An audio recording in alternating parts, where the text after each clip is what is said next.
Good afternoon to everyone who's joining us and our speakers.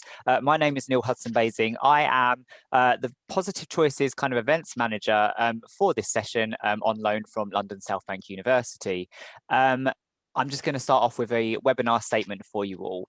Everyone speaking at or attending a Positive Choices event, whether in person or virtually, should be treated with respect, dignity and courtesy. Positive Choices operates an environment built on equality, inclusion and acceptance. We value contributions, feedback and comments and wish to create a space for sharing, learning, celebrating and bringing communities together. Positive Choices does not tolerate any form of bullying, abuse, harassment or discrimination. Inappropriate behaviour, including behaviour that potentially impacts or contradicts Positive Choices' reputation and values, will be treated seriously and acted upon. Anyone exhibiting any of this behaviour will also be removed from the webinar. We want these events to be an enjoyable and warm experience for all. Thank you for adhering to these guidelines. And based on our last event, these events really are a warm experience, and we've already seen that in you using the chat box, in you letting us know kind of where you're joining us from and what you do. Keep those comments coming in. Use the chat box throughout the session to share your thoughts and comments, to network in, and help us to break down this virtual wall that we're all experiencing right now. The next button along is the Q&A function, and we'd like you to reserve your questions for that box in particular, just so we don't lose them in the chat box. In the Q&A function, you can actually upvote on the questions you most want answered. So if you see something that you think, I'd love to see that answered, click the thumbs up symbol and that boosts it to the top. The next button along is the raise your hand function, and we won't be using that during the event. I'm in the background, so if you have any questions at all, feel free to fire them over to me, and I'll hand over to Chris for a bit of an intro and some scene setting. Over to you, Chris. Thank you very much, Neil. Hello, everyone, and welcome to our second webinar of Positive Choices. Today, our webinar is entitled Blogs, and Lots of Words. And we'll be hearing from Carly Davis and Victoria Gibson from the University of South Wales, talking about blogging. And later on, we'll be hearing from Paula Hobbs, consultant nurse from Wales as well. So it's a Welsh day today. I'm broadcasting live from Teesside myself, so I'm not in Wales. And I'm not going to be talking about blogging. My short introduction to this webinar today is based on culturally competent care.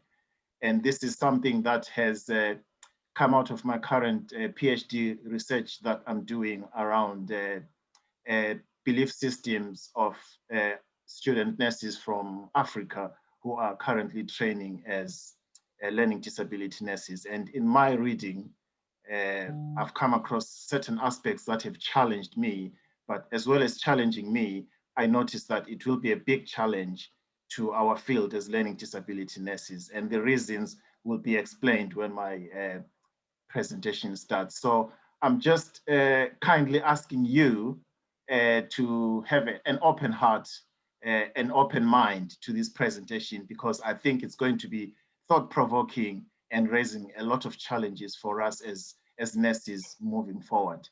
We're also pleased this week to be hearing some good news, especially around the vaccination for people with learning disabilities. I think it's a big goal for us that we've scored, and we hope that things will continue to improve for people with learning disabilities. So I'm ready to start my presentation, Neil.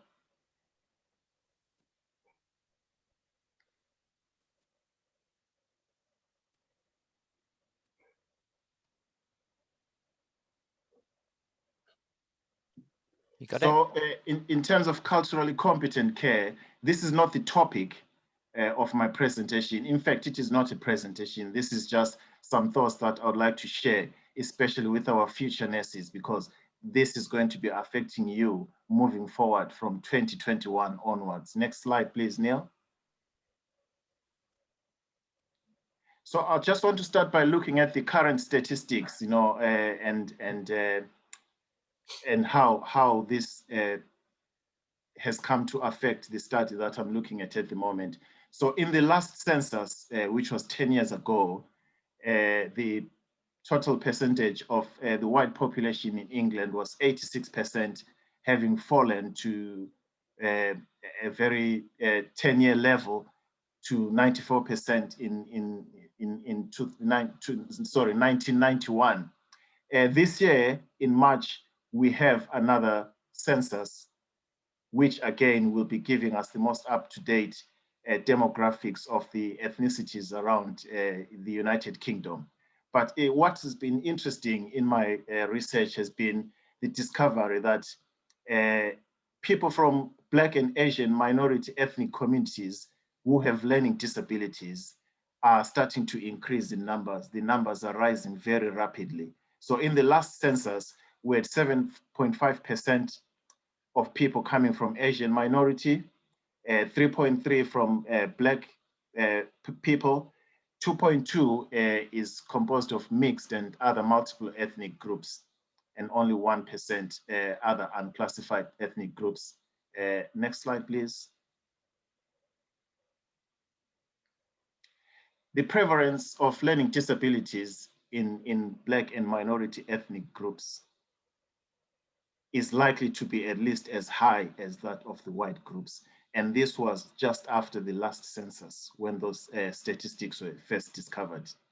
However, in the last study that was done by Emerson and other academic colleagues in 2004, it was discovered that the rates are higher for people with severe learning disabilities among South Asian groups.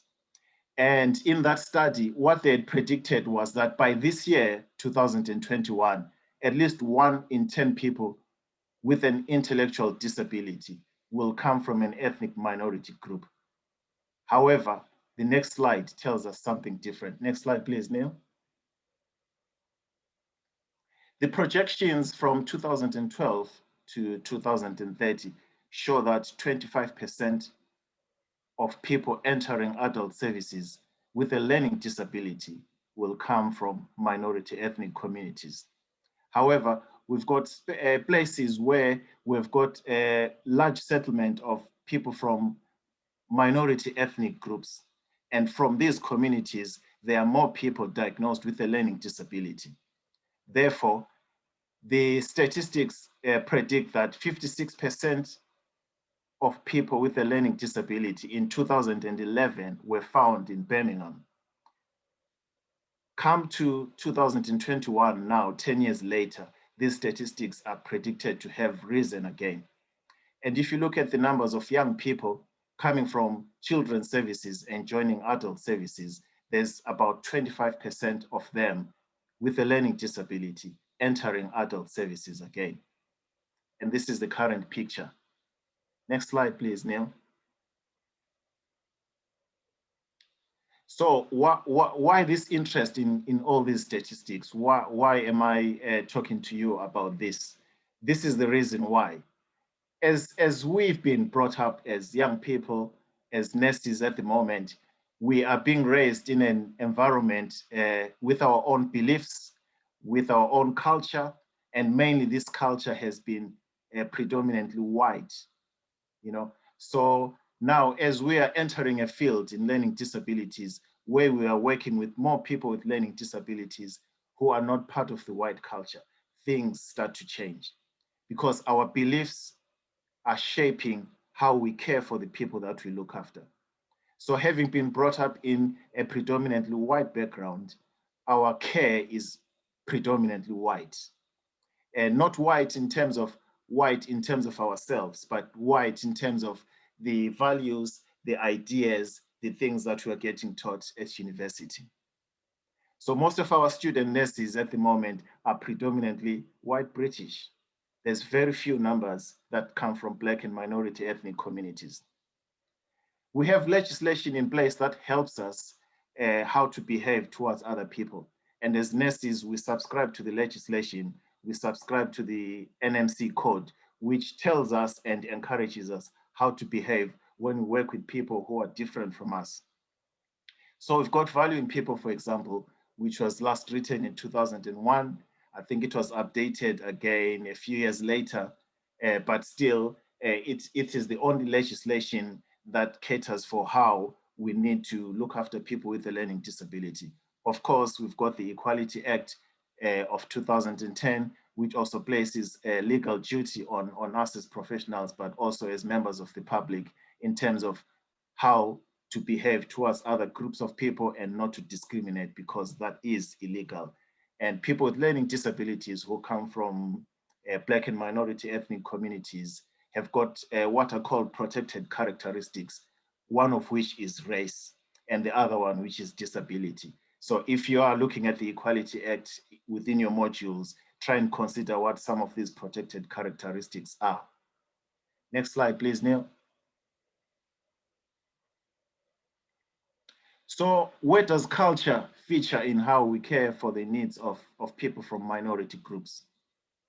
So Dr. Madeleine Leininger, an American activist, looked at the definition of culture, and this is how she described it in 1997. I'm not going to read it for you. These slides will be available for you later. And then Campina Badcourt has also got a definition of culture.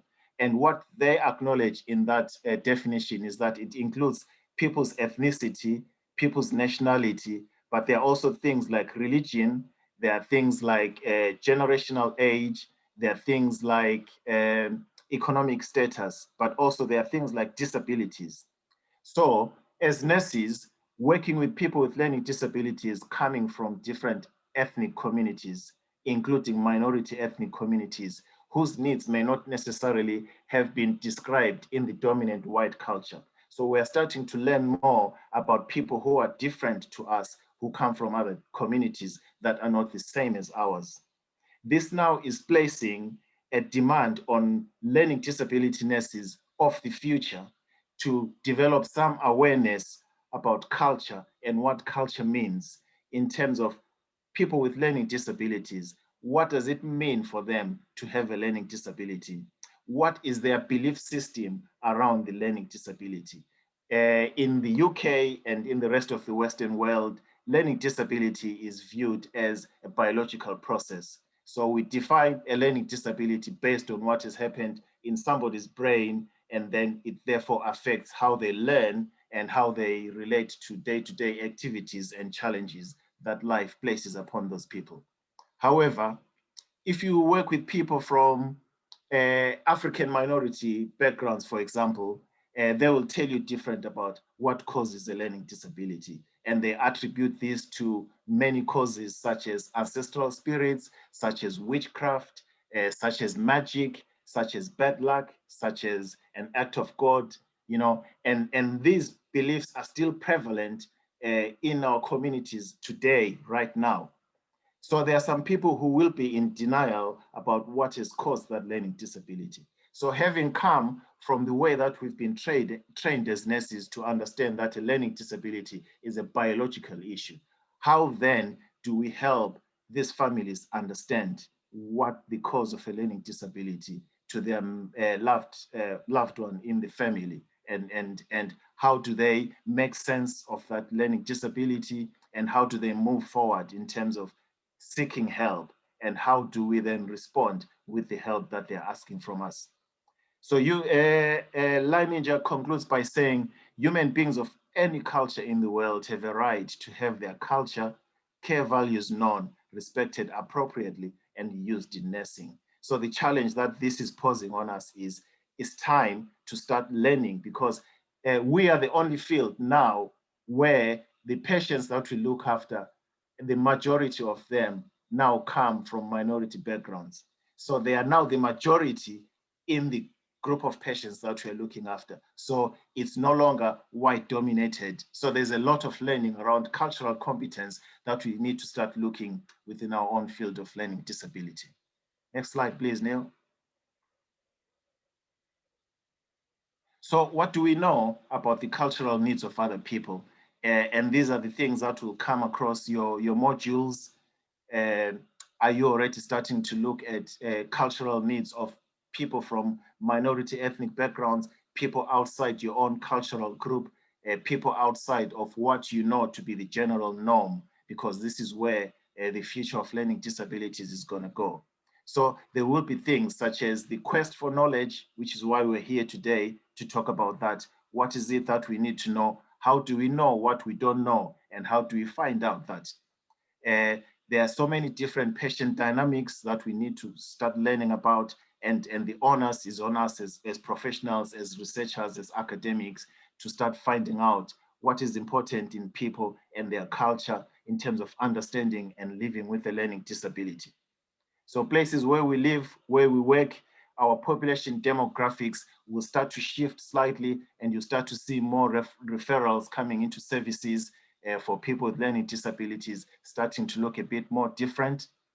What do we know about the training that we already don't know about, and how do we find out, or who gives us that knowledge? And therefore, universities have this mandate now to start preparing future nurses to be ready to work within the 21st century demands in terms of the demographics of the patients that we are now working with. So now we need to start accepting that white British is no longer the dominant culture within learning disability practice. So we will be multi-skilled as future learning disability nurses. Next slide, please, Neil. So in terms of practicing culturally competently as learning disabilities nurses, we face a lot of barriers, and research has previously published some of these barriers, such as the healthcare professionals' lack of knowledge around these needs. And this has been present for so many years. So it should no longer be an excuse now that I didn't know how to look after this person because I don't understand their culture.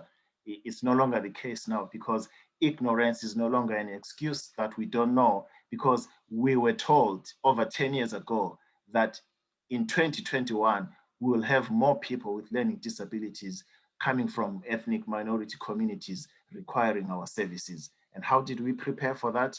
We don't want to say we were caught unawares, because we were aware.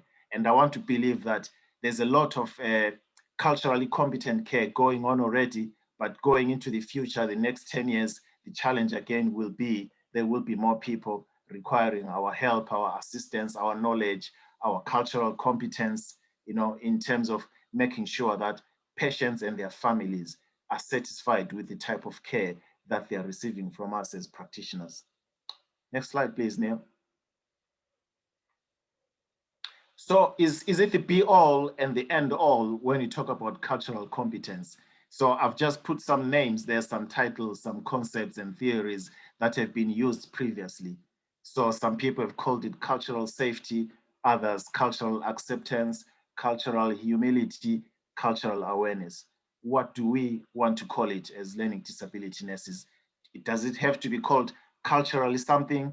What exactly do we need to call it? So these are the things that we need to start thinking about as learning disability nurses. And I think we've got one more slide, Neil. So what are the next steps? The next steps, which is why I'm here today, is to start working with you students, because some of you are qualifying next year, some are qualifying this year, some of you have only just started, so 3 years time. And as you qualify, you are going to be thrust into this field where you are working with, you might have a full caseload of people, none of which will be from a white background, and that will present you with some challenges. So we're looking for student researchers around providing culturally competent care. You might find this might be of interest to you, and you might think you want to do some research further. I'm always available. I'll put my hand up. Anyone who approaches me around culturally competent care, it could be that we may have a different name for it as learning disability nurses, not call it culturally competent care, because it's been called that for many years, but it's still not working in many fields. We need to generate a lot of evidence in terms of supporting our practice as nurses. What is it that we're doing? Where is this evidence coming from? Are we speaking to these families? Are we speaking to people with learning disabilities from ethnic minority backgrounds? What we now need to appreciate and accept is that this one size type of care that's been delivered for many years, 102 years actually, because this is how old we are, it's no longer fit for purpose. So one size doesn't fit all now. We need to have many sizes that fit the different people that we are looking after each and every day. And most of these people, like I say, and I reiterate, will be coming from a minority ethnic background. So the complexion of care is changing from 2021 onwards. it is starting to change. It is no longer white, it is brown, it is yellow, it is black, it is pink, it is all sorts of colors. What we're trying to say is when you go out and work with people from different ethnic minority backgrounds, the type of care is going to change. So in one day, you might be doing different things with different people, no longer using the same strategy that we've been taught, maybe at uni or something that you read about. Make sure that it's got something to do with meeting needs of people from other cultural backgrounds. And this is the reality. We cannot ignore it. It's right here, staring right at our faces, and we need to confront it. We need to be future ready, and we need to work competently as learning and disability nurses. So if you've got any thoughts, especially around any interest around culturally competent aspects of care that we can deliver as nurses, please feel free to contact me. I'm happy to liaise with you and do some work and see how we can move culturally competent care forward.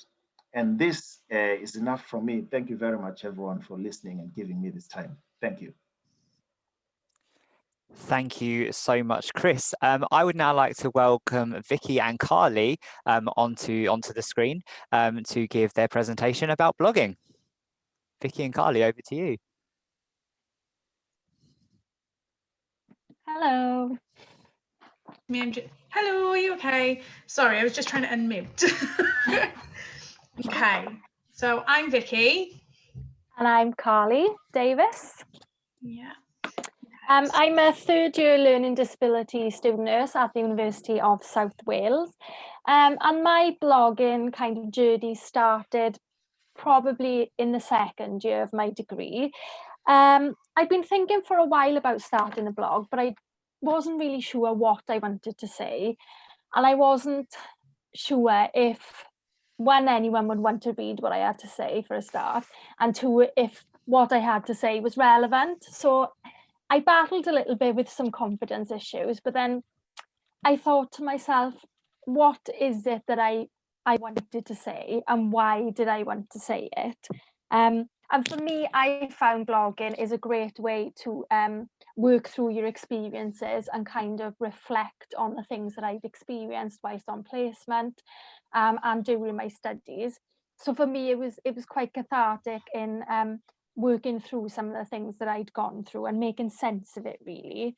And I found sometimes I will blog and not necessarily publish it because it's more for myself, but then other times I will publish a blog then on a social media platform to try and generate some conversation between people, really. Okay, so I'm also in the same cohort as Carly, learning disability nursing student in year 3 at USW. I started blogging because I became a member of the We Student Nurses group on Twitter, and we were talking one day and I told them a story about myself and what had happened to me as a patient and why I chose to do nursing. And they encouraged me more than anything to blog about it, for other people to see the reasons behind why we need to communicate correctly and take other people's thoughts into their care. So looking at, you know, what they want and what they need and their wishes. And I also find it really helpful and cathartic sometimes to reflect on my practice as well as things that I've learned. Professionally, I've had it so that it's a way of building the I don't know, the ability to show people what learning disability nurses do, then what we learn, how we put things into practice. And I've attempted to do more of this and bring more understanding to other branches through We Student Nurses, because we have all branches on the team. Being one of the few learning disability nurses, student nurses has been there, it's quite nice because the adult branches within that team alone take on a lot of the information that we're given. And it emphasises, you know, about thinking about what's right for the person and not what's right for the professional. So putting those wishes into place and just giving people that understanding in all branches, really. and just showing you're passionate. So that's one thing that all of my team members say. You always seem really passionate about making sure that people have got the best care. And sometimes that's all you need for them to go and do the same thing. Carly? I would agree with Vicky with everything she just said. I find blogging is a really useful tool to kind of raise the profile of learning disability nurses and what we do, because I think we are quite, we can be quite a hidden, you know, profession. I think it also opens up avenues for networking with people as well within the profession and outside of the profession. So that's always a bonus. Again, I think it's a great way to reflect on your practice and on your learning. But I think it's really important to remember professionalism, because sometimes there might be things you want to reflect on that aren't necessarily appropriate to share. So I tend to kind of, you know, have a personal and a professional blogging site, just to kind of keep the two apart, really. Yeah, over to you, Vicky. Thank you. So we then looked for people with learning disabilities, and we looked at it as, you know, blogging can be quite daunting when you look at it and you're like, oh, it's all those words, and thinking about different ways of being accessible for others. So we thought about maybe having pictures tell 1,000 words sometimes, and having videos and sound bites, anything that can be quite accessible for anyone really, to be able to tell people what they want them to know. And then we had a look at, you know, the constraints, and that sometimes people don't have the time to sit down for a while and look at writing these blogs. So you can step away from that, you know, type it out, leave it for a couple of days and come back to see if anything more comes to mind for that topic. So we looked at, it's a way for people with learning disabilities for their voice to be heard, a story to be told, and important facts that they think are relevant to them and their community that other people need to know. It can be fun, it can be creative, it doesn't always need to be words. And it's another way of interacting with others, especially at the moment when we're not interacting so well in these times. Yeah, I think I agree with Victoria. I'm not really quite sure how much blogging has been explored with the learning disability population, but I think it can be a great outlet, especially like Victoria said, during these times when you know, contact with people face to face is limited. But I think as well it's really important as learning disability nurses that we kind of share our experiences and knowledge, because I think hopefully by doing that, you know, things then will improve for people with learning disabilities in terms of equitable healthcare, you know, access to service provision and social inclusion. Okay, so we talked about what we do and why we do it and how we think it could be really important. Now you need to know how to do it, I suppose. So this is a site that me and Carly use to do it. It's really easy to format and use to upload blogs to other platforms. So I upload them to my Facebook, my Twitter. You can even send them individually to people if you wanted to. And it's free. So it's a really good way of having something that you can do without having to cost any money. These are some of the links you can use to download the apps and from the website. Like Victoria said, they're free to use and they are really accessible. They're easy to use. If I can do it, then anybody can, because I'm not very good with technology. There we go. Okay, so we decided to kind of work out some steps on how to, you know, create a blog then, so to speak. So step one, choose a focus topic. So just really so it doesn't confuse the reader, so there's a nice flow with what you're writing. It's easier then for the audience to understand what you're talking about. Step two, choose a topic you're interested in. I think this is really useful, because when you're interested in something, it's easier to write about.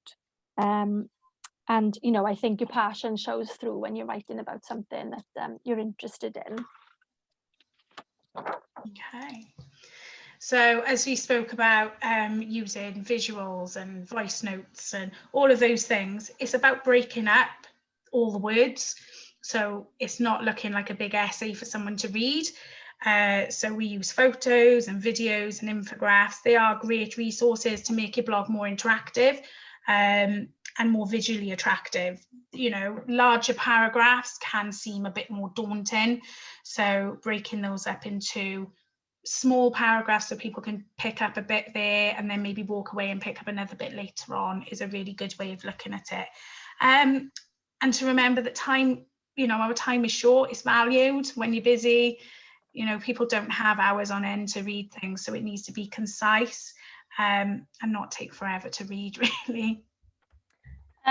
Step 4, oh, sorry, Vic. We said step 4 about keeping up with comments and questions. Sometimes we found that when you've done a couple of blogs, you tend to get a bit of an audience, and then people may comment or pose questions to you. So it's always useful to try and keep up with those comments and questions, and just to generate conversation really, and engage with people so they can follow and engage with your future blogs. Yeah. So the next one is things that we need to remember. So your professionalism. Remember to proofread. Sometimes I forget and I'm like, oh no, I need to look at that again. And to also remember the code. You know, we need to remember that we're professionals at all times. So just to remember that. And then these are all the sort of places you can share them. So there is no bounds really for what you can do with a blog if you've got time for it. And here are some links to some other blogs that you can look at. So mine and Carly's are there, and then we've got Paula's that's going to speak to you later. We've also got the University of South Wales one, which is the UDIDD, that has some blogs from people with learning disabilities from our track section of the learning disability course, and just some other little ones that you can have a look at if you're interested. And then any questions and comments, you've obviously got the question bar there. And that's us done. Fantastic. Thank you so much, both of you. We haven't got any questions in yet, but we will be going to questions shortly. So we'll come back to you. Thank you very much. Thank you. David, I'd like to welcome you to the screen. David is going to be talking about the website update and celebration. So David, if you could join us, thank you. I'll hand over to you. Hi, Neil. Hi, everybody. Nice to see you all, or some of you. I can't see all of you, but thank you for inviting me along. And sounds like a really vibrant forum. I know I've seen bits of what's been done before, and certainly some of what you're talking about. I have to say, technology-wise, I'm still learning, so I keep getting it wrong as well. So I think I've learned a bit there. So thanks for that, Victoria and Carly. So yeah, just a quick update really for everyone around some of the work we've been doing for learning disability nursing across the country, but all 4 countries in fact, and particularly the website. David, I'm not being rude, but does everybody know who you are, my love? Sorry, I assume not, so I will introduce myself now. So I'm David Harling, Head of Learning Disability Nursing in the Chief Nursing Officers Directorate of NHS England and Improvement.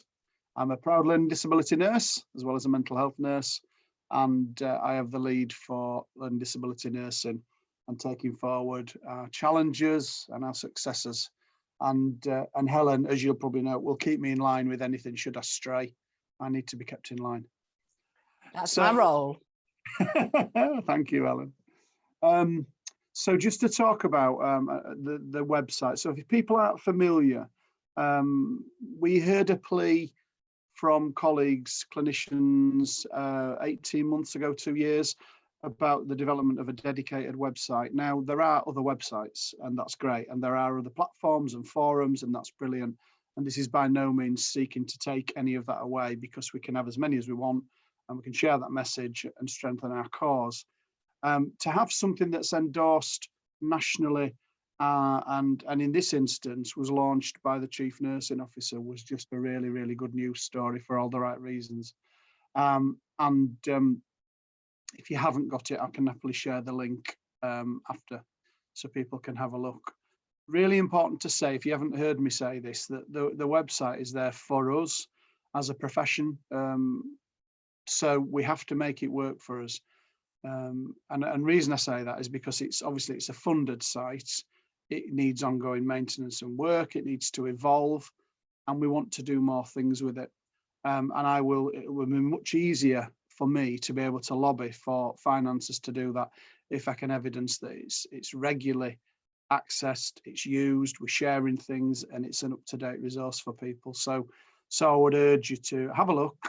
I'm more than happy for people to come back to me or via Helen or other colleagues on the call to raise ideas, or in fact, as I keep asking folks, if you're doing something little bit like the examples you're doing today, let's get them on the website. There's a team who are commissioned to develop and update the site, and they get things up there really, really quickly. So if you're interested and ready, willing and able, we'll get some of this work on there as well as other bits. So it is evolving. One of the things we're looking at doing, and this is because I'm kind of emphasising, whilst the idea for the site came from as part of the All England Action Plan for Learning Disability Nursing, it has to be absolutely a for-country resource. So we're currently working on, well, I'm saying I'm not working on it because I'm not technically minded, as I've confessed, but the team are working on the idea of having a visual map of the UK. And I don't know how these things work, but in my head, I see it as a map of the UK, and you can effectively click on a given part and it will bring up links, pages, resources that you can then click on, take you somewhere else, perhaps take you somewhere within the site, but share across the work we're doing, because we are, and it sounds a little bit cliche, but it's true, isn't it? We are one family of nurses, and we're such a finite resource that we need to constantly pull together and be one voice. So that's one of the things that we're working on.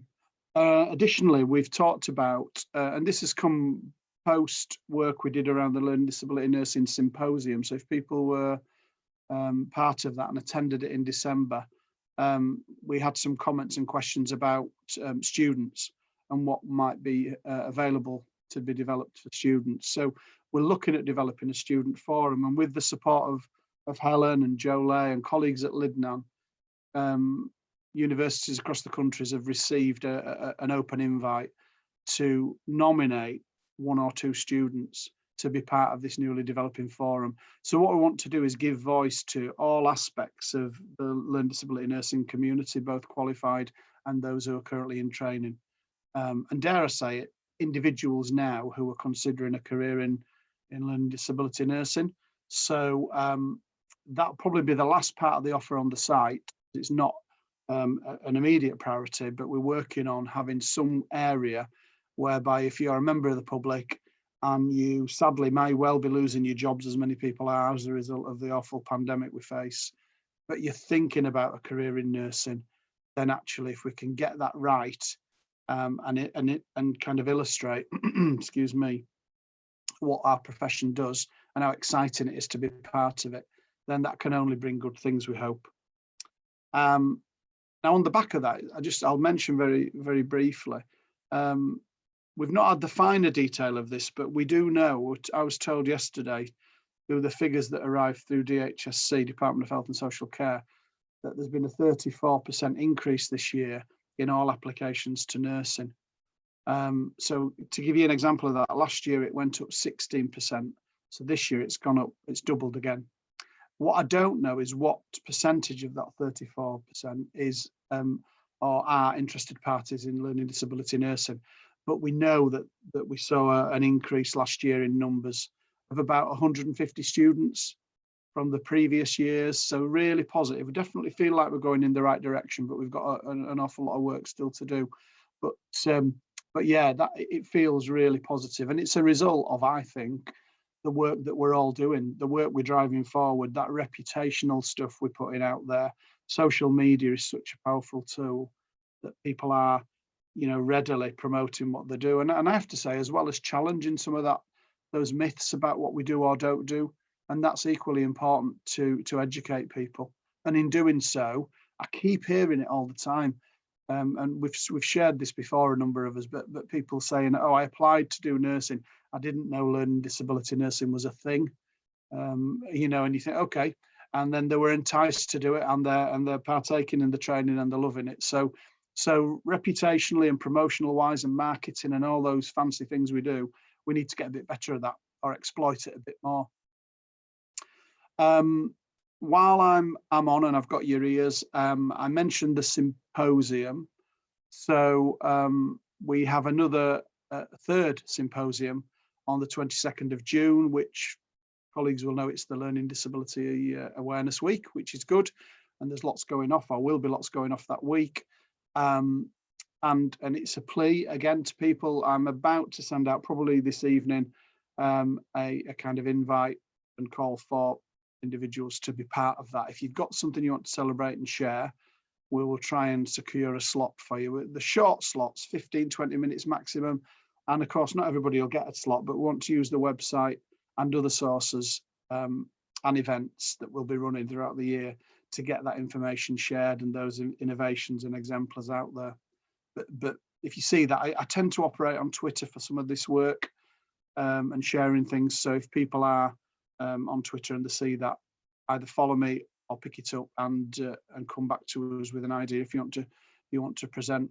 I've just secured confirmation that the Chief Exec of the NMC, Andrea Sutcliffe, will be presenting at the symposium, which is great. Really important time because NMC are going through changes and we are all registrants or soon to be registrants, no doubt. And I think that's a really positive message to ensure we have the Chief Exec of an organisation that is effectively our regulator and oversees what we do. And Andrea is going to come along and do us a piece there. One of the other things I've initiated is I made contact with the Developmental Disability Nurses Association of the United States. I'm very much aware, I did a scholarship some years ago in the States and met nurses who were similarly working with people with learning disabilities, albeit they refer to individuals as having developmental disabilities. So I spoke to their president and their deputy week before last, and they're going to do as a session. I think it's kind of interesting, or it should be interesting to colleagues to see what an international perspective looks like against what we do and they do. So that's an early heads up and a bit of an enticement, hopefully, but there will be all sorts shared. And of course, Ruth, as our Chief Nursing Officer for England, will be doing the opening address again. Just to say, we had some good news yesterday, I'm sure you saw, certainly the English perspective around the decision of the JVCI around the joint vaccines programme, following lots and lots of lobbying. Much needed lobbying, I have to say. Helen and I have spoke about this certainly from around November time. I've written and lobbied and had many constructive, we'll say, debates with senior leadership to say this is absolutely what we need to do for people with learning disabilities. Thankfully, decisions been made and vaccines will now be given to all, which is good. But it shows the power of that lobbying movement and the voice of people that effectively achieved that. So I just wanted to say thank you to all of you who've been involved in that work to make that happen. Again, it shows the power of numbers and people and voices. So really, really important. The other bit I was going to mention is just small little developments, I guess, just but significant enough that they all add up into the grand scheme of what we're trying to achieve. I've not had a formal confirmation of a date yet, but a really positive story is that Prince William, as part of his regular calls, 2 weekly calls he's been having or thereabouts with NHS staff, has requested to speak to a group of learning disability nurses, which is fantastic and says an awful lot about the profession, not least because we're out there and we're understood or heard by members of the royal family. And that will be about nurses working every day at the coalface who have done during and throughout COVID. I won't be part of that. I'm happy to facilitate bringing it together, but I want that to be nurses who are out there with the sleeves rolled up every day. What I've asked is that Helen might facilitate that for me, should it come to fruition. Things can change. We haven't got the date yet, but the formal requests come in. But again, a really good news story. So I expect it'll be a select group of 6 or 7 learning disability nurses, and I want representation at all levels. So I want student reps as well as jobbing practitioners. So again, just really positive, I think. A second part, which is just one part of the changes, if you like, that we're seeing nationally. NHS England, you've probably seen, if you haven't already, there's a white paper out, will be kind of formally become NHS England, and will include NHS Improvement, which formerly sat separately, legally anyway, but it will become one overarching body now. One of the things that has been put forward, and again, I asked for this 2 or 3 years ago, and it was purely down to funding, and it was allocated on a kind of priority rating. And we're hopefully securing for this coming year a clinical fellow for learning disabilities. So that would be a 12-month tenure for somebody to work at national level, at a senior level within the nursing directorate, working closely with myself. Again, a really, really important opportunity for colleagues who may be interested, but signals the importance that's being placed on our profession, which is really, really good. And I'll just round up by saying, and again, it'll be a plea, with the advent of Learning Disability Awareness Week, colleagues may be aware, we all do lots of things to try and encourage engagement. I did that postcards campaign piece last year. I'm going to be looking at doing something similar but different this year. So I'll be inviting your engagement in that. And I hope colleagues will embrace not just that initiative, but others. I'll be leading some initiatives that drive the message home. Anything that I see, either outside of that week, before or thereafter, I share directly with senior leaders. So I always share it with NMC colleagues, I share it with DHSC, I share it, of course, with Ruth as Chief Nursing Officer. Ruth shares it with the other 3 Chief Nursing Officers across Northern Ireland, Wales and Scotland. So it is about, and I say it all the time, but we do need to keep building this social movement. Helen has driven this for a number of years, and we need to build on it. And I think we've probably made greater headway this last 18 months to 2 years than we've seen in a long time. So hopefully we can just keep it growing and keep that momentum. And I think that's probably enough of my waffle for now. So I'm happy to take any questions if people have any. If not, please do contact me. I'll pop the website address for anybody who hasn't got it in the comments box, and say thank you, Neil and colleagues, for inviting me along. Thank you so much, David. We will be coming to questions shortly, so if you're happy to stick around for those, that'd be great. And yes, please to pop in the website in the chat box, that'd be brilliant. I'd like to introduce Paula Hopes, who's going to be talking about blogging about being a consultant nurse. Paula, over to you. There you go. I've got a little presentation, just bear with me now.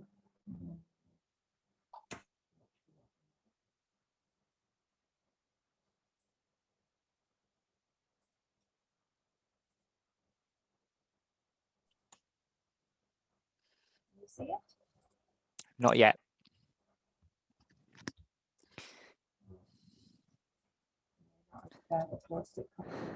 Right. Neil, can you talk me through how to get it up? Yeah, sure. So if you go to share screen, have you got it open in the background? Yeah, I've got it open. Yeah, cool. If you go to the green button that says share screen, and then that should bring up a load of boxes, and then you should see your presentation in there. Oh,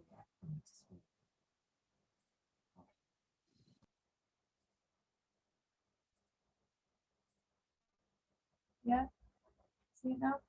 Perfect. Brilliant, okay. It's a bit busy. So Dave just mentioned the postcards there from the campaign last year, and I was really pleased that I got to be part of that and encourage lots of my colleagues and students and to also do that.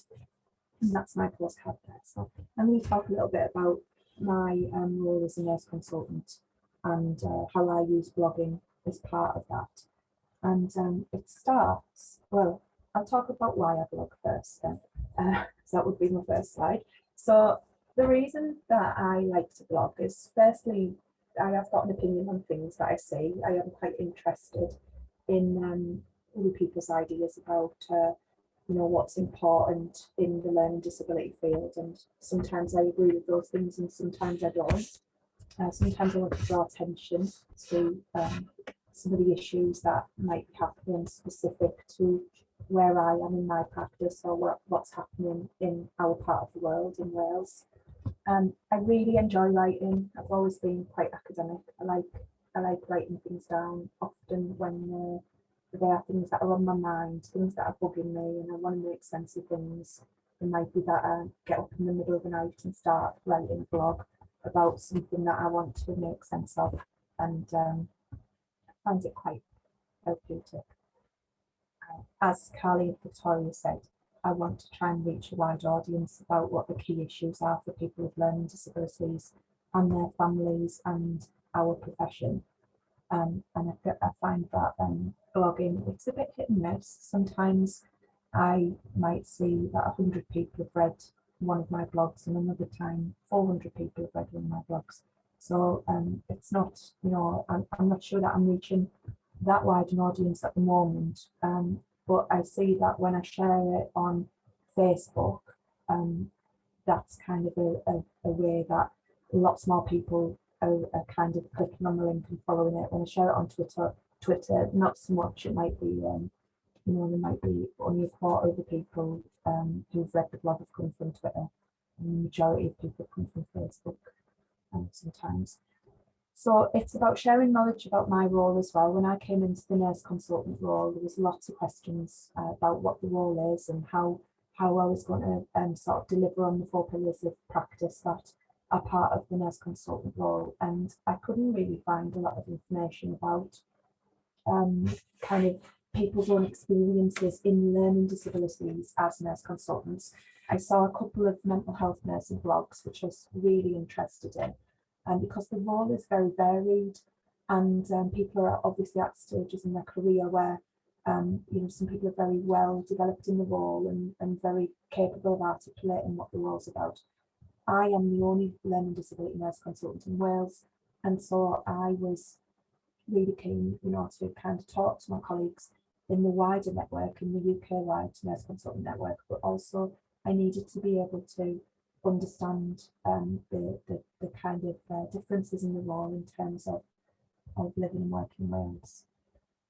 I really want to inspire other people to not just write blogs, but also to be interested in the profession, to know about learning disability nursing, to know about the key issues for people with learning disabilities, to see that you know, it's quite easy to start to articulate your you know, the role and your thoughts around what your role is as a nurse or as an advocate or as somebody who's a family member or carer, a student nurse. There's lots of different people who I hope will be touched by the blog. Sharing information, obviously, as I've already said, and to develop my own thinking. Sometimes I'll have a conversation with somebody about a particular pertinent issue, and the way that I would then be able to make more sense of that would be to go away and write about it and read about it and find ways of making it make sense for other people. If anyone's ever read my blog, they are written in an accessible way, I hope. They're not too academic, they're not technical, they're conversational in style, and they are quite personal. I was interested in what Carly and Victoria were saying about separating out the personal and the professional in their blogs. I'm not so good at that. I was talking about my own personal pain recently, which anyone who knew me knew about, and then they got to read about it as well. So I'm sure it was maybe not as interesting to some as it was to others. And making connections, that's really important to me. It's really important that I'm networked, that I know who people are, that people know who I am. all for making a difference in this world of learning disability nursing for people with learning disabilities who use our services. So my blogging experience started right back in 2015, all those many years ago, when I worked at Teesside University. That's one of my favourite photographs from Teesside University, with the campus heart in the background, which was our brand new building there. I started to blog for Learning Disability Health, and Learning Disability Health have kind of allocate to individuals a piece of research to then condense down into a real sort of critical review in the format of a blog, to make the research findings, disseminate the research findings that people would be able to just quickly digest while they're having a coffee break, because there's a recognition that people haven't always got the time to sit and you know, immerse themselves in a new publication or a new piece of information. So the blogging for Learning Disability Health, I think you've got to be able to write it in about 1,000 words, and summarise key themes and interesting points from a key piece of research. So this is the first ever blog that I wrote, which was about, it was an Australian piece of research, how to support workers support social inclusion. And I was really interested in trying to encourage our student nurses at that time at Teesside to go away and have a read of the original research and have a read of the blog, not necessarily mine, but any of the many blogs that are up there on the Learning Disability Health website, and try and develop their critical writing and their critical thinking by looking at the original and summary, and what how the two complemented each other, and what the questions were that arose out of the blogging aspect of it. So the link to the website is there, obviously, as a hyperlink. And I did a few blogs for Learning Disability Health, maybe 4 or 5. Really enjoyed that process. And the next type of blogging that I did was after a Twitter chat. This was a really interesting experience, because, as you can see in that first paragraph there, I'd started to use Twitter, and I'd started to try and kind of develop some of my skills using social media. And then one day, somebody from the We Learning Disability Nursing team said, "Oh, that would be an interesting topic, Paula. Why don't you run a Twitter chat?" And I thought, oh, I don't think I could do that. I don't even know what it is. I'm not sure I want to do that. And went off Twitter and didn't go back on again for about 6 weeks, because I was frightened they were going to keep pestering me to do this Twitter chat that I wouldn't feel confident or skilled enough to do. Anyway, I did a lot of lurking, as Chris Lamini talks about a lot in his own Twitter practice, and watched how Twitter chats worked, watched who engaged, and gradually developed sort of my confidence and thought, right, I can do this. And I ran a Twitter chat, great support from WeLDMs in being able to do the Twitter chat. And it was about my special interest and my skill set, which is around supporting people with behaviours described as challenging. And I used a case study, a lady called Stephanie Wincliffe, who died in an assessment and treatment unit, who had been morbidly obese. And the theme of the chat really was to think about how she might have been better supported using a positive behavioural support framework. And if people had kind of been able to get to know and use a skills teaching approach and support in her personal development. You know, she basically lived in a room and you know, was ate a very unhealthy diet and was morbidly obese, and you know, she died. It was very sad, and she was very young. It was a really interesting chat, lots of engagement, as you can see there from the engagement reel. And one of the key things that I really wanted to do was get our students and colleagues to also run Twitter chats, and kind of I was sort of you know, I can't think of the word now, like I was really excited by what happened. And after the event, you write a blog after you've posted a Twitter chat, you write a blog and you analyse the themes that came up in the discussion, and that gets uploaded onto the site with the whole commentary of the conversation and the engagement reel and the background reading, and then your kind of summarised thoughts of what the blog, what the Twitter chat did, and what there is to learn from that. And I've posted a few Twitter chats since, so I do quite enjoy it. The next set of blogging that I did was for TRAC, which is the Teaching and Research Advisory Committee. Well, sorry, I say for, and what I really mean is with. TRAC, when I worked at the University of South Wales, I was the facilitator for the Teaching and Research Advisory Committee, a very well-established group of South advocates, people with learning disabilities, and some of their supporters who advise on research in the university, give advice on teaching assessments, and actually are involved in recruiting student nurses and giving feedback on student performance and various other activities, and act as a consultation group when there are ideas in the university about how to work in better ways with people with learning disabilities, how to influence the curriculum, things like that. So I had sort of caught the blogging bug by then, so I was really keen that TRAC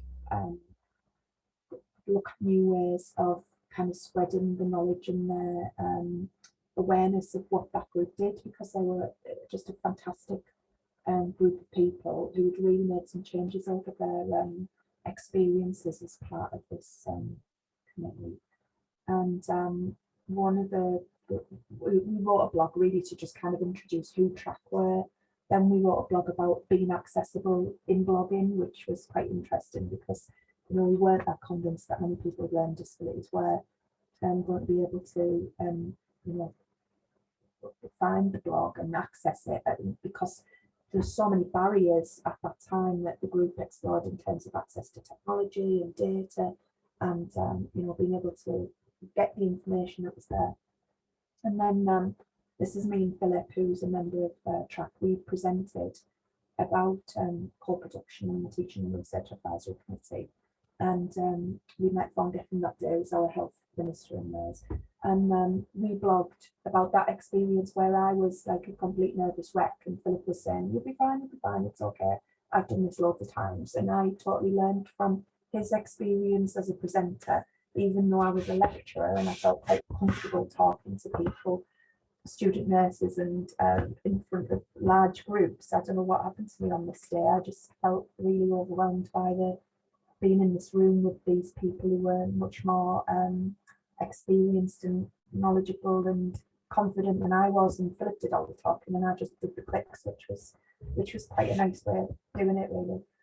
And more recently, the Unit for Development in Intellectual and Developmental Disabilities, UDID, at the University of South Wales, have started a rolling rota of blogs and bloggers, and that's various people, some of the student nurses, our members of TRAC, professionals in the field, self-advocates, various people are writing, and it's a bit of a different way of blogging for me because it's on a kind of planned, scheduled basis. I have to say in advance what I'm going to blog about, and I have to sort of set myself a deadline, and I haven't really worked like that before. I tend to be more spontaneous and thoughtful about what's happening around me, and then I want to talk about that and spark people's interest in that. But this is okay because it gives me a bit more time to really think about whatever point I want to put across, and be able to kind of draw on research and other people's experience to develop a blog for that site.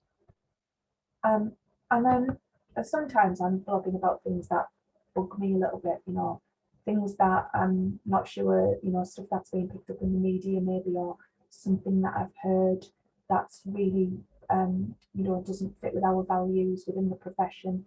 I recently wrote a blog, I've mentioned, about pain, and I had toothache and it was crippling me, and I thought that I would ever get over this pain of toothache. never known anything like it. And at the same time I was having that, there was lots of press coverage and Twitter coverage of a lady who died with with having all of her teeth removed and not having the appropriate aftercare. And I was thinking about the comparisons between my treatment and her treatment, and you know, it was a needless, untimely death, and it made me think about things I'd heard about people who experience pain and how people judge this absolute myth that people with learning disabilities don't experience pain in the same way that we do. This othering of people with learning disabilities that we see a lot, and we have to continue to try and break down those barriers and educate people, and to not make, you know, unhelpful, judgmental, stereotyped, prejudiced kind of perceptions of what people with learning disabilities experiences.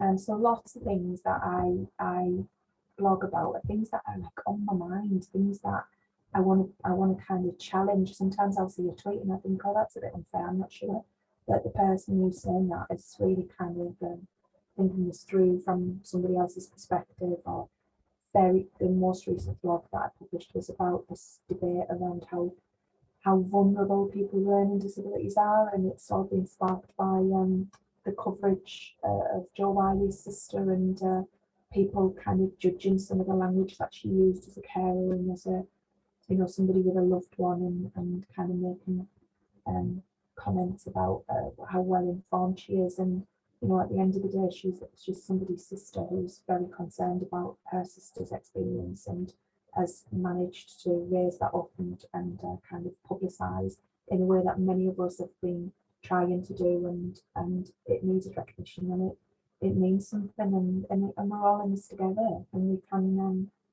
you know, we can value each other's thoughts and judgments, and kind of respect that we're coming from different angles. Nobody can know what it's like to live that experience unless you've got a learning disability, or you're living with somebody with a learning disability.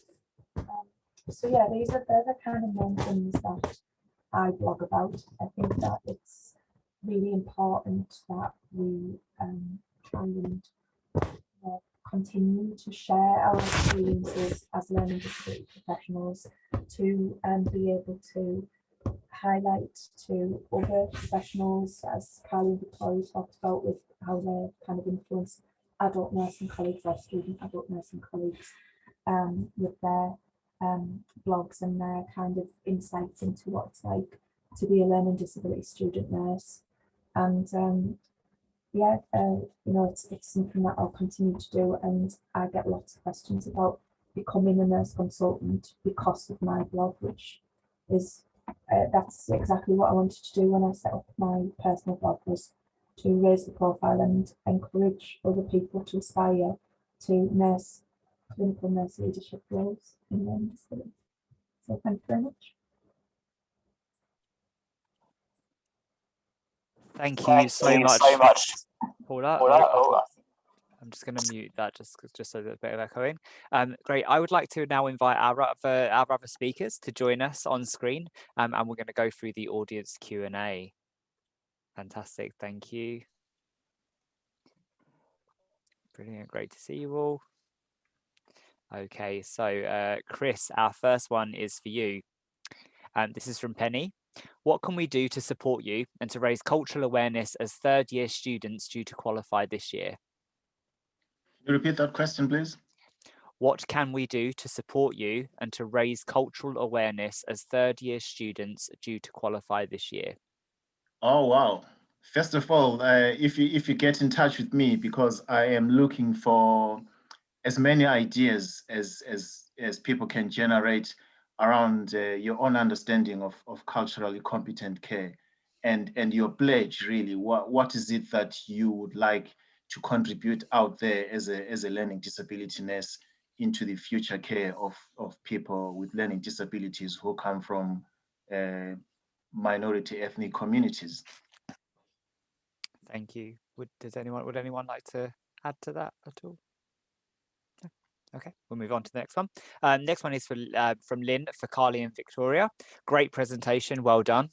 How can we get more students engaged in blogging? Carly will come to you. Oh, Vicky will come to you either first. one. So I think getting more students into blogging is getting what we're saying out as well. So having more people saying exactly what we're saying, and encouraging them to do a bit more, giving them a bit more information about it.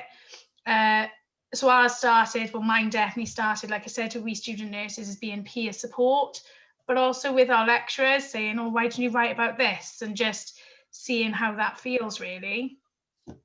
Thank you, Carly.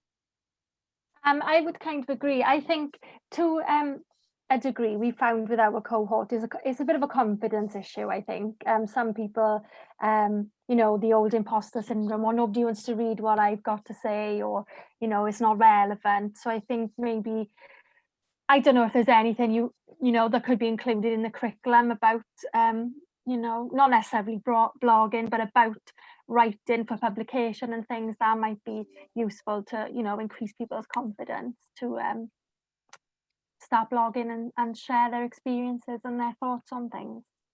Thank you. Paula, would you like to?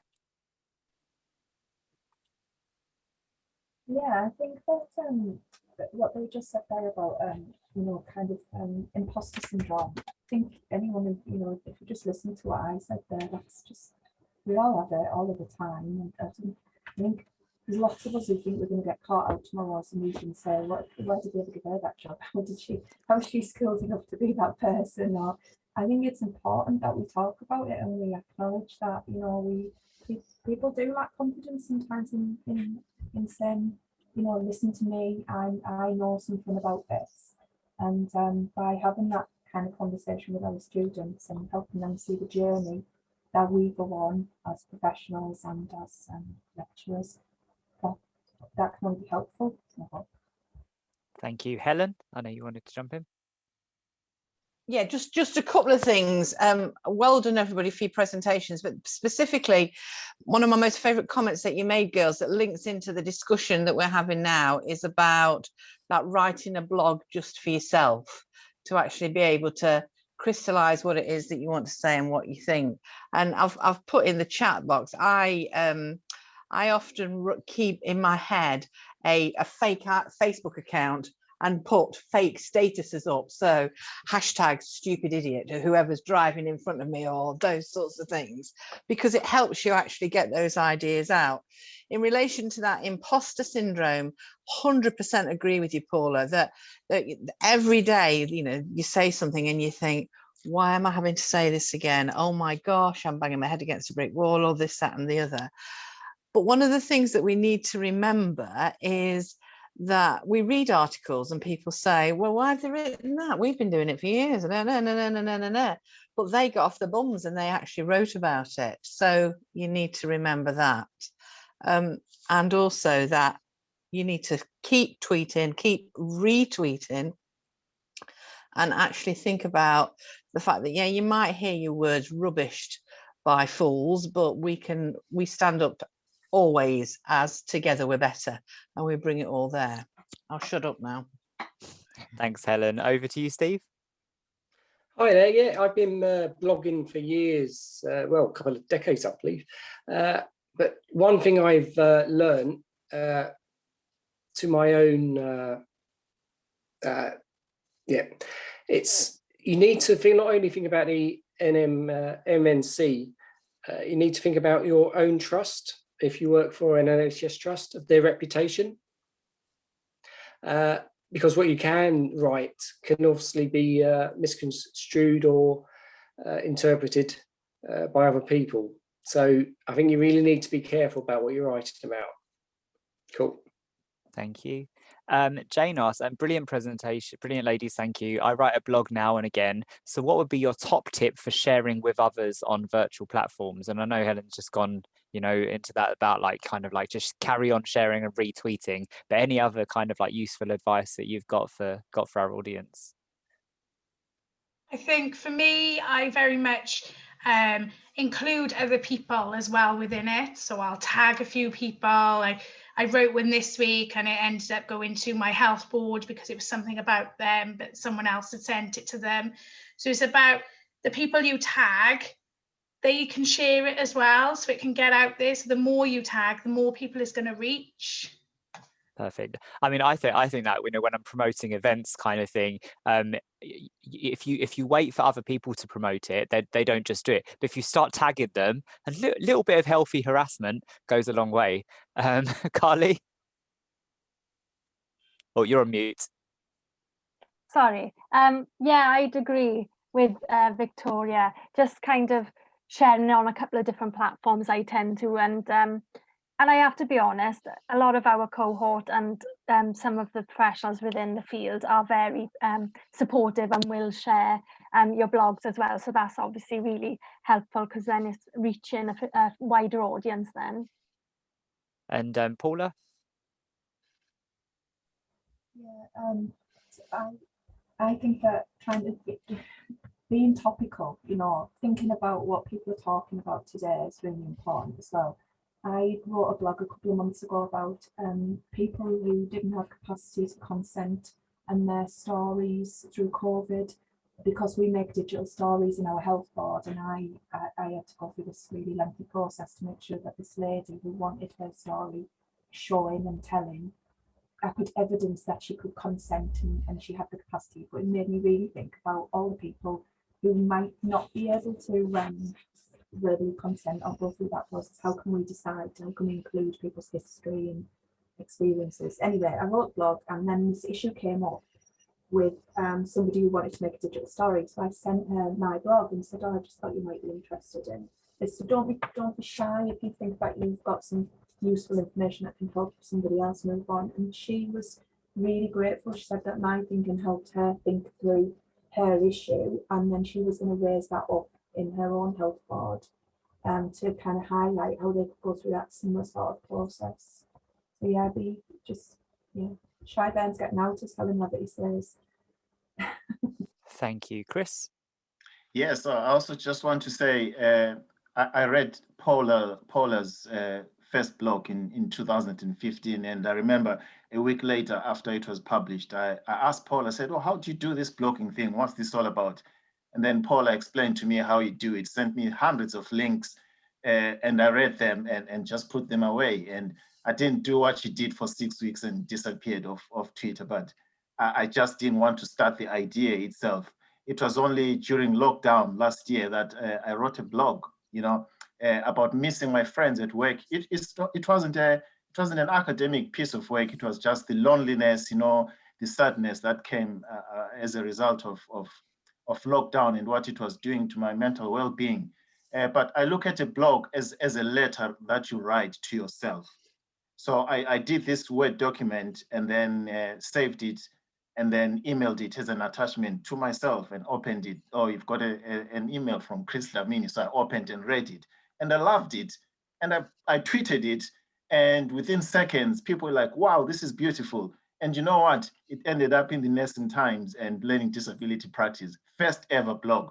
I haven't written anything since that time because I don't want to jinx my first popular blog. But look at a blog as a letter that you write to yourself. When you read it and you like it, share it with the same people that you associate with, because those are the people who will pick you up and say, "Well done." And then that's how your confidence grows. Share it with your confidence, your inner circle, and then you start developing your confidence, and then you can start spreading your wings about and end up blogging like Paula and Carly and Vicky. So go for it. Don't be scared. I guess if it, you know, that thing of even if you make a difference to one or two people, you know, it's that whole thing. You know, everyone thinks that you need to get tons of likes and tons of retweets, but sometimes if it's just you change one or two people's day, then that's, you know, that means something. Chris, I'm going to come back over to you because there's a couple of questions, and I know you've answered one of them in the Q&A box, and it touches on kind of like learning disability and different and cultural kind of like concerns and issues. So there's two in the inbox, but I'll just summarize. Chris, what can we do to convince or support families that having a learning disability has nothing to do with ancestral spirits? And then there's another one in there following on. a guy who was removed from his family due to them believing he brought shame on the family. His carers still respected his Muslim faith, but he found it difficult to understand as he was rejected by his family and his culture.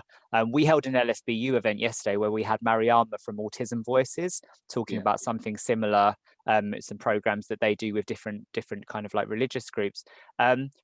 What can LD nurses do to support those issues? Yeah, what I'm finding more from my research at the moment is that the more diverse groups you work with, the more views you find about what they think about learning disability or mental illness or any disease really. And it's around engaging with those communities and trying to understand, you know, their views from their own point of view. Our role as nurses, because our role is scientific mainly, it's not cultural. What we are taught are the scientific things that happen, you know, human anatomy and all the things. And it's around education. This is what I always say. It's around working alongside families and being open to their own views, but also educating them around what actually happens scientifically with the body. We're not saying they need to abandon their cultures, their beliefs, but what's most important is the person who is in the middle of it all. What are they getting from us as nurses? And as long as we work with families to do what we came into the family to do and share with them in terms of the knowledge and the help and interventions needed from a nursing perspective, but also educating them about, you know, the legislation around fair and equal treatment for people with learning disabilities. Fantastic, thank you. So we're going to do a quick round robin before we go and hand over to Chris and Helen for passing words. So just final words of wisdom, advice or signposting for our audience. Nice way to finish. David, we'll come to you first. Very well, from what I've heard, I mean, apart from being very inspirational, there's lots and lots to think about. I think, and in answer to two of those points made earlier, I think our job is absolutely to give voice to the voiceless. And I think that's the fire in our bellies, as I would say in good old Yorkshire slang. So if you can find that fire in your belly, act on it, blog about it, talk about it, enhance what you do and sell it well. And I think that's the kind of key. If we can do that in a way, there's a profession that unifies us, and it seems to be working through all these type of forums and others, then we'll continue to strengthen what we do. So thank you, everybody. And it's been a pleasure being part of this. Thanks, David. Steve?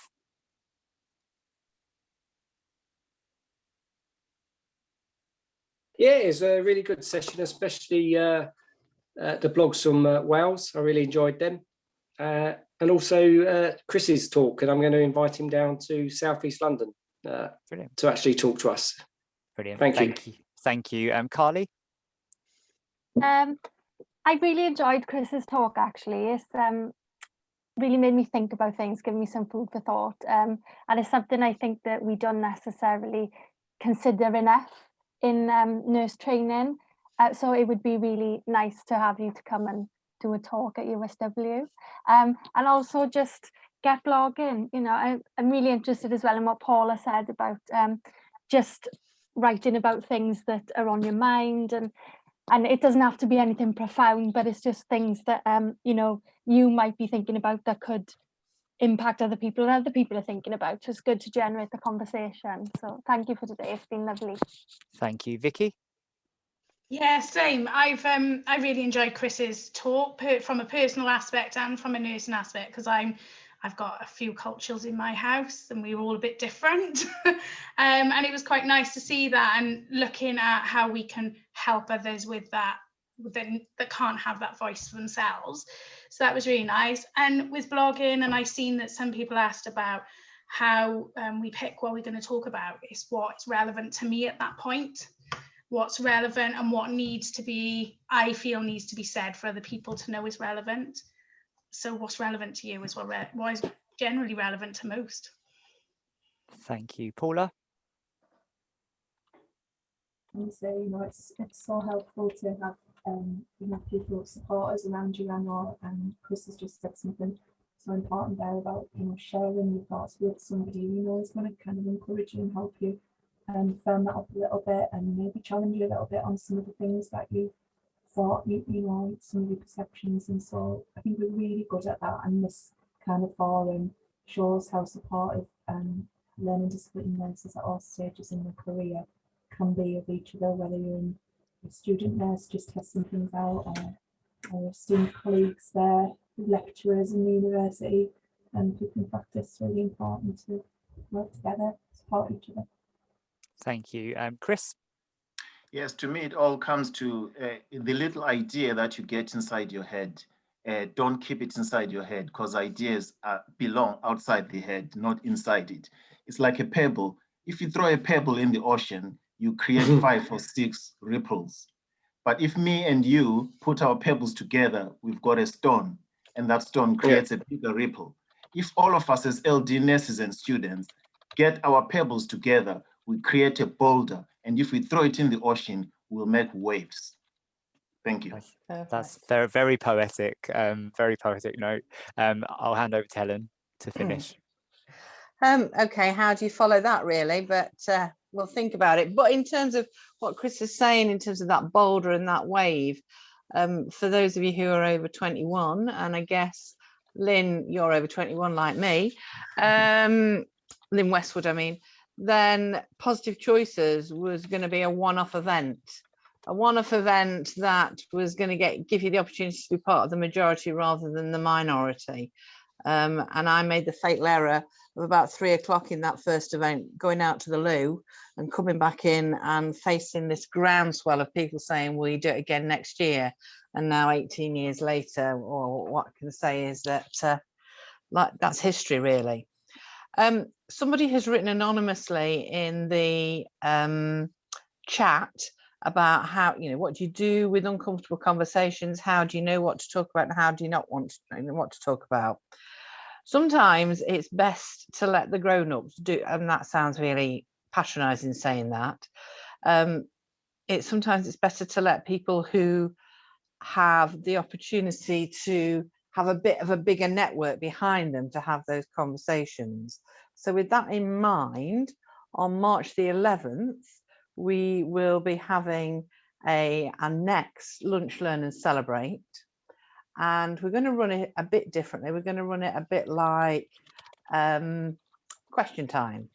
So David Charnock is going to start us off by giving us an overview of why we need to think about the fact that every life matters, so every death counts in relation to people with a learning disability.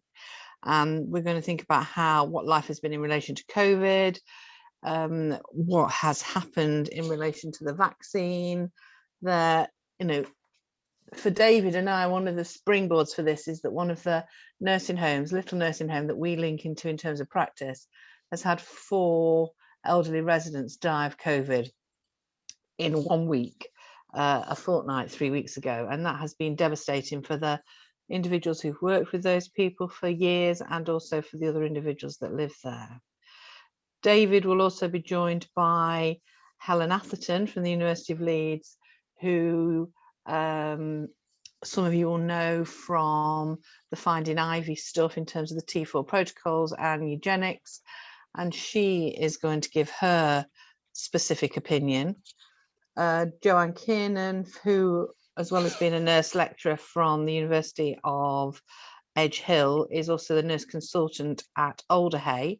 She's going to talk about the way learning disability nurses have flexed their skills and leant forward. I'll be there in the background, giving me 2 penneth every now and again. And we also have parents and people with a learning disability who are going to have a debate in front of you about what it is they're thinking. Chris and I are going to monitor the question, answer and chat, and every 10 minutes we're going to have collators. So I'll collate the first 10 minutes, Chris will collate the second 10 minutes worth of comments, and we will stop the debate at an appropriate point and feed your comments in so that you get that sort of approach. As always, I am incredibly grateful to people who have given their time and talents and stepped out of their busy day. But yes, Paula says, shy bairn's getting out, so we have to really make sure we ask. And as always, thank you so much, Neil, for your time and your talent. And without your time and talent, we wouldn't be able to bring this across. So thank you. Teamwork. And thank you to our audience for helping to bring the event to life with your engagement, comments and questions. Again, it's lovely to know where you all come from. So do tune into the next one and we'll see you soon. Thanks, Yeah. everyone. Okay, you. bye.